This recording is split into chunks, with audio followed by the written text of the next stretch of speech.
General Hospital spoilers hint that Willow Kane may try to finish Drew Kane off. Will Willow decide she wants her husband gone for good and take drastic action to make it happen? At this point, Willow has no love left in her heart for Drew. It benefited Willow to marry Drew before the trial, since the jury needed to see her as a devoted wife. But now she's been found not guilty. There's no reason Willow really needs to stay married anymore, especially since Drew could be hurting her custody case more than he's helping. Willow is desperate for a reunion with her children and will want rid of anything hindering that goal. Drew is an egotistical wild card who has blown up Willow's life in more ways than one. GH fans can see why Willow would want Drew out of the picture, but she's admitted to Nina Reeves that cutting ties won't be simple. However, Willow may ultimately decide it could be easy if she kills Drew instead of divorcing him. That'd be the cleanest break Willow could hope for, and might pave the way for her to finally get her life back on track. Naturally, Willow might want to be more careful about planning the crime this time around. The last thing Willow needs is more suspicions swirling around her when she's hoping to regain custody rights. Perhaps Willow could resolve to pump a final bullet in Drew and frame Michael Corinthos for it. Willow might hope that it would look like Michael was trying to finish Drew off, and that it had been him pulling the trigger all along. Regardless, Willow is playing with fire when it comes to Drew's missing memory. Drew could face a memory flood any time, so Willow may determine that she has to silence him before he realizes she's the real shooter and spreads the word. Of course, if Willow makes up her mind to wipe Drew off the map, she may not care if he knows she's the shooter. If Willow decides Drew's going to die anyway, she might actually confess while holding him at gunpoint. It'd probably give Willow great satisfaction to gloat to Drew's face and taunt him about how she got away with attempted murder. Willow might argue that she'll get away with actually killing Drew too, and plan to deliver a third fatal shot. Then again, maybe Willow could choose another path to wiping Drew out and try to make it look like an accident. No matter how it all goes down, Willow might decide to get rid of Drew before he tells everyone about her true criminal behavior. That doesn't necessarily mean Willow's plot will pay off, but she could at least try to do away with Drew while she still has the chance. General Hospital spoilers say Willow may make some other bold moves in the coming weeks, so stay tuned for updates on all the troubling news to come. General Hospital spoilers for Monday, January 19th reveal that Drew Kane will decide he'll stick with his end of the Willow Kane bargain, while Faison torments Anna Devane. Harrison Chase will also face a prison threat, so here's what GH fans can look forward to. Now that Willow has received a not guilty verdict, Alexis Davis will corner Drew and point out that she did her job. Since Alexis came through for Drew by scoring Willow's freedom, she'll expect Drew to come through for her, too. Of course, Alexis will be talking about continued Scout Quartermain access, but Drew might have more hoops for her to jump through. It's possible Drew will make more demands and push Alexis to get Willow's kids back next. As for Trina Robinson, she'll tell Kai Taylor that maybe Willow going free isn't such a terrible thing after all. Trina will change her perspective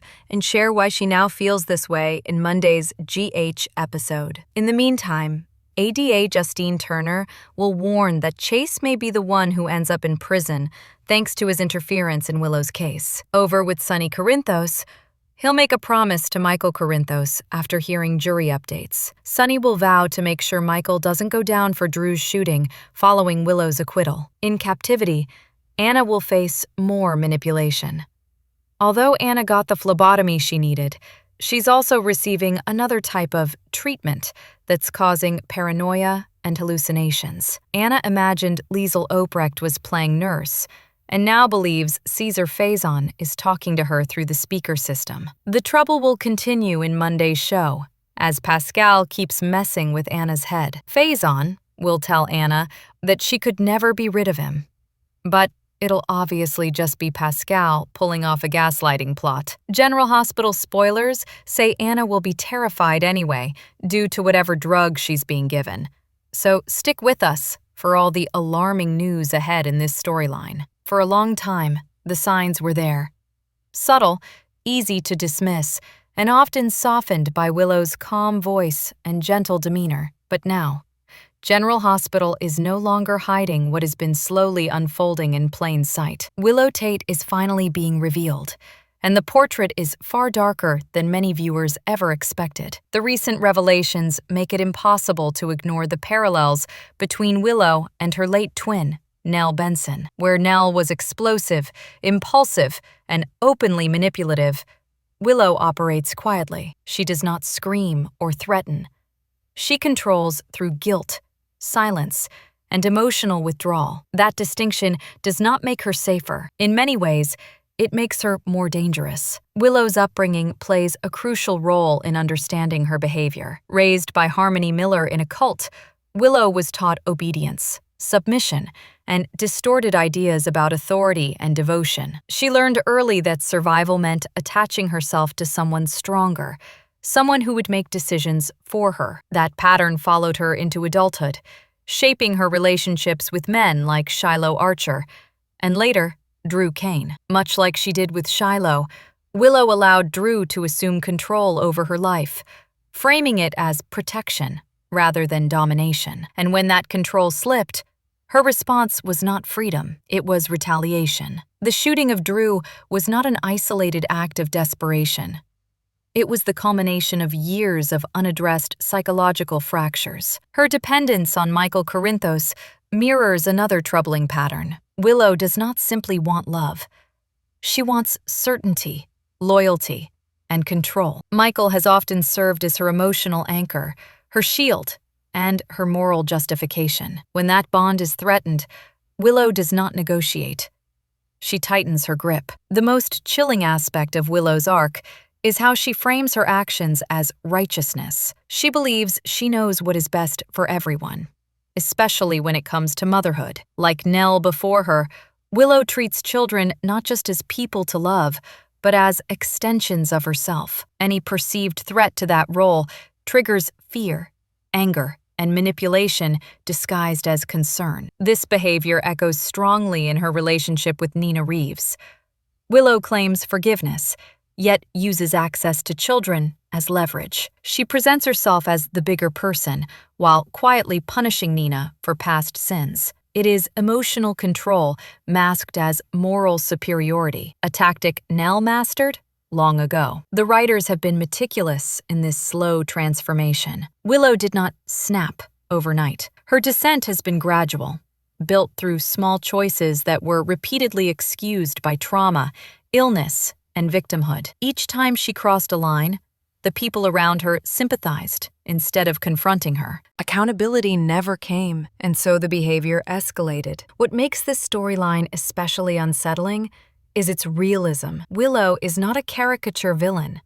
She is someone who genuinely believes her actions are justified. Pain, to her, has become currency. Suffering has taught her that control feels like safety, and she will protect that feeling at any cost. Meanwhile, the chaos within the Quartermain family adds a sharp contrast, exposing how unchecked power and entitlement breed destruction. Drew's humiliation at the mansion, confronted by Olivia, Yuri, and Tracy, injected dark humor into the narrative, but also reinforced a theme. Consequences are finally catching up with everyone involved. Willow's story is no longer about healing. It is about reckoning. She is not simply Nell's twin by blood. She is increasingly her twin in spirit, walking the same path with a softer smile and quieter storm. The tragedy is not that Willow has changed. It is that she may have always been this way, and only now do we have the clarity and the courage to see it. For years, Jason Morgan has lived his life for everyone else. He has protected, sacrificed, and survived without ever asking what he truly wanted. Love, when it found him, was often collateral damage, something that happened in the aftermath of danger or loss. That's why this recent moment with Britt Westbourne feels different. It isn't loud, it isn't dramatic, but it may be the most important choice Jason has ever made. Jason's history is defined by obligation. Whether it was loyalty to Sunny, protection of family, or the constant pull of violence, his actions were almost always reactive. He stepped in because he had to. He stayed distant because it was safer. Emotional restraint wasn't just a trait, it was survival. Over time, That restraint became his identity. But with Britt, something shifts. This time, Jason doesn't act because someone is in danger. He doesn't move because a crisis demands it. He acts because he wants to. That distinction matters more than any gunfight or rescue ever could. Asking Britt wasn't a tactical decision. It was a personal one. And for a man like Jason Morgan, that kind of choice is seismic. What makes the moment resonate is its quiet honesty. There's no sweeping declaration, no dramatic interruption, just a man who finally allows himself to want something without apology. Jason isn't trying to save Britt. He isn't trying to protect her from his world. He's simply choosing her. For longtime viewers, this signals a deeper evolution. Jason isn't changing suddenly or recklessly. He's changing intentionally, slowly, thoughtfully. This is growth that doesn't announce itself. It reveals itself in small, meaningful decisions, the kind you only notice once you stop expecting explosions and start watching for truth. Britt's role in this shift cannot be overstated. She has never tried to reshape Jason or demand more than he can give. She understands his darkness, his silence, and his limits, and instead of pushing against them, she meets him where he is. That mutual understanding creates space. Space for Jason to choose without fear. This isn't about romance as fantasy. It's about agency. For the first time, Jason's emotional life isn't dictated by circumstance. He isn't reacting to chaos. He's responding to his own desire. That's a subtle distinction, but one that changes how every future choice will be interpreted. Once you see it, you can't unsee it. Jason Morgan asking because he wants to reframes everything we thought we knew about him. It suggests a future where he doesn't just survive. He lives, where love isn't a consequence, but a decision. In a town built on dramatic gestures, this quiet moment speaks louder than anything else. Jason is changing. Not loudly, not suddenly, but deeply. Dante says to Chase, "I just need to know how far you would go to protect her." Dante really needs to back off from attacking his family and friends. Chase is too good a guy to do anything shady, even for Willow. Britt suggests to Liesel, maybe we should show him that by doing the opposite. Who could Britt be talking about? Nathan? Rocco? No matter what, she's going to do what she wants to do. In bed, Gio asks Emma, any second thoughts? He's clearly asking about their first time being intimate, but likely, Emma won't have anything negative to say. An incredulous Trina asks Alexis, Willow can get away with everything.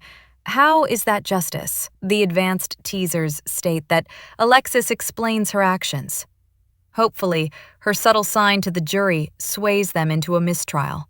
So Willow could truly be prosecuted once the truth gets out. The teasers also show that Nina issues a warning to Drew, and she tells him, now it's time to do it my way. Now that the trial is nearing the end, Nina doesn't have to play nice with Drew anymore. And speaking of which, Willow looks up from her phone and states, the jury's in, Judgment Day is upon her, and viewers are on the edge of their seats for the verdict. For months, General Hospital asked viewers to see Willow Tate as a woman constantly caught in other people's storms.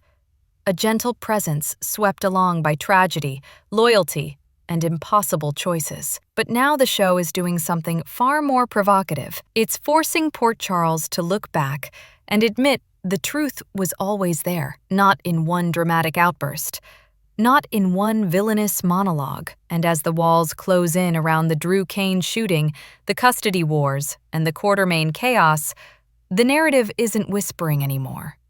It's shouting. Willow may not have been innocent in the way so many characters needed to believe. Willow's arc hits harder because of how long she stayed in the background. In a town filled with loud schemers and open power players, Willow often presented as the calm one. The woman who endured, forgave, and kept moving. It made her easy to defend, easy to underestimate, and easy to protect. But lately, the writing has sharpened her edges. Willow isn't simply reacting anymore.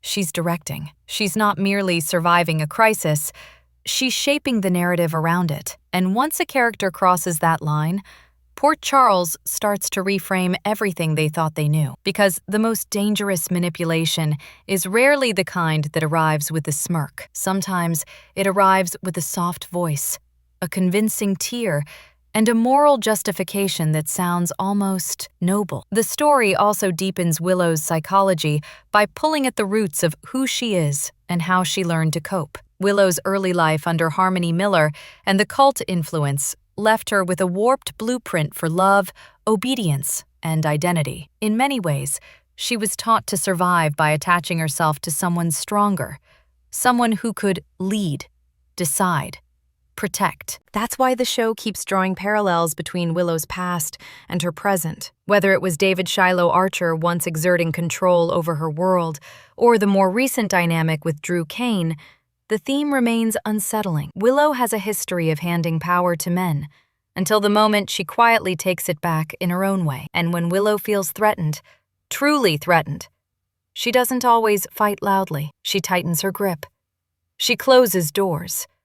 She decides who gets access, who gets forgiveness, and who gets punished. One of the most painful shifts has been what Willow's need for stability has done to her relationship with Michael Corinthos. Their origin story was built on grief and healing, the kind of romance that feels like rescue. But rescue relationships can turn complicated when one person's survival becomes dependent on the other person's constant reassurance. The writing has been steadily asking a brutal question. Did Willow love Michael as a partner, or as a lifeline she could not afford to lose? Because when Michael steps out of alignment with her expectations, Willow's emotional tactics can turn icy.